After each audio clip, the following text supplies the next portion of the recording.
Niko hapa kuwakumbusha jambo dogo kama sio kubwa. Mmesikia watu wengi wakisema habari ya dhambi.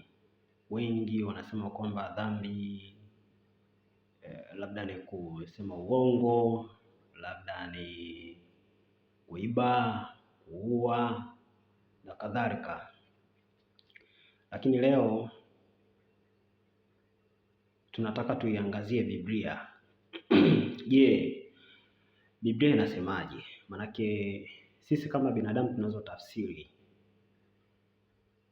kuhusu dhambi, lakini Biblia inasema nini kuhusu dhambi?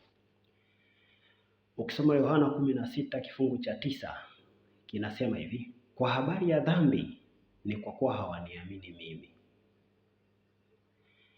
Yohana 5:24 inasema hivi: amini amini nawaambia, yeye alisikiaye neno langu na kumwamini yeye aliyenipeleka yuna uzima wa milele, wala haingii hukumuni, bali amepita kutoka mautini kuingia uzimani. Yohana 17 kifungu cha 3, na uzima wa milele ndio huu, wakujue wewe Mungu wa pekee wa kweli na Yesu Kristo uliyemtuma.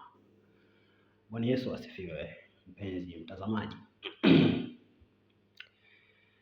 dhambi kwa mujibu wa Biblia ni kuto kumwamini Mungu.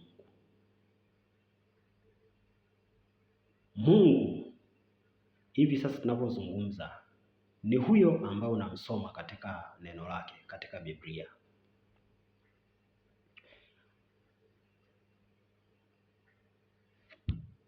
Nataka kusema nini? Mungu leo yupo katika mfumo wa neno, mfumo wa maandishi matakatifu ya Biblia. Unaposoma habari zake unakutana na mawaidha, unakutana na maelekezo,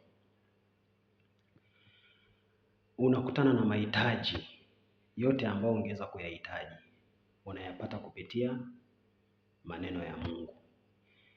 Na ndio maana katika mahitaji yetu mbalimbali, wakati mwingine tunaenda mbele za Mungu, tunafanya ibada ya maombi, tunaomba, lakini wakati mwingine ili Mungu akujibu bado atakurudisha katika Biblia.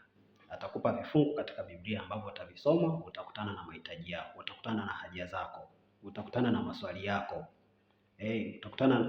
Utakutana na majibu ya maswali yako katika Biblia. Hivyo basi dhambi si kuiba, si uongo, si